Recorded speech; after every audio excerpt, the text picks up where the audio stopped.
రెడ్డి శ్రీనివాసు అడుగుతున్నారు, దివి స్లాబ్స్ పరిస్థితి ఏంటి, సేఫ్ బెట్టా కాదా? ఏమాత్రం సేఫ్టీ కనపట్లేదు ఈ స్టాక్లో.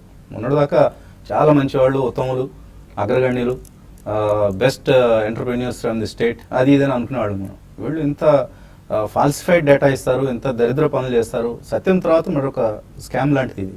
ఆఫ్ కోర్స్ దీనికి అంతటి ప్రచారం లభించలేదు. But what they have done is completely utterly wrong. So they should not have done these things.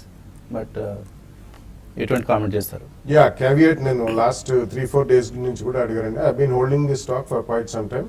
So మీరు అన్నట్టు డెఫినెట్లీ ఒకవేళ ఈ 483 గనక ఇంపోర్ట్ అలర్ట్ కింద మారితే మాత్రం definitely it's going to take its own very long time అండి. గతంలో మనం పెద్ద పెద్ద కంపెనీలకి ఇటువంటి 483 వచ్చి వార్నింగ్ తాగకుండా ఇంపోర్ట్ అలర్ట్ వచ్చిన వాళ్ళు చాలా స్టాక్ పతనం అవడం అనేది చూసాం. సో డెఫినెట్లీ ఇప్పుడు మాత్రం ఇది బెట్ చేయవలసిన కంపెనీ కాదు.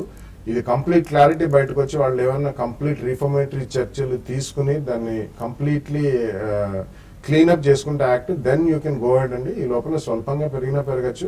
But I don't think right now it is time to invest. ఎందుకంటే ఇప్పుడు వసంత్ గారు మెన్షన్ చేసినట్టు బేసికలీ చిన్న చిన్న ప్రాబ్లమ్స్ ఏదైనా ఉంటే డెఫినెట్లీ అదేమన్నా రెక్టిఫై చేసుకోవడం ఈజీ. సీరియస్ అబ్జర్వేషన్స్ కనిపిస్తున్నాయి. Completely agree. సో అందుకని ఈ గతంలో ఉన్న డేటా అవన్నీ కూడా డిస్ట్రాయ్ చేయడం అనేది అండ్ క్వాలిటీ స్టాండర్డ్స్ కి ఆడిట్ ట్రయల్స్, ఒక అబ్జర్వేషన్ ఏంటంటే ఆడిట్ ట్రయల్స్ ఏవైతే ఉన్నాయో అవి వాళ్ళు ఫాలో కాలేదట.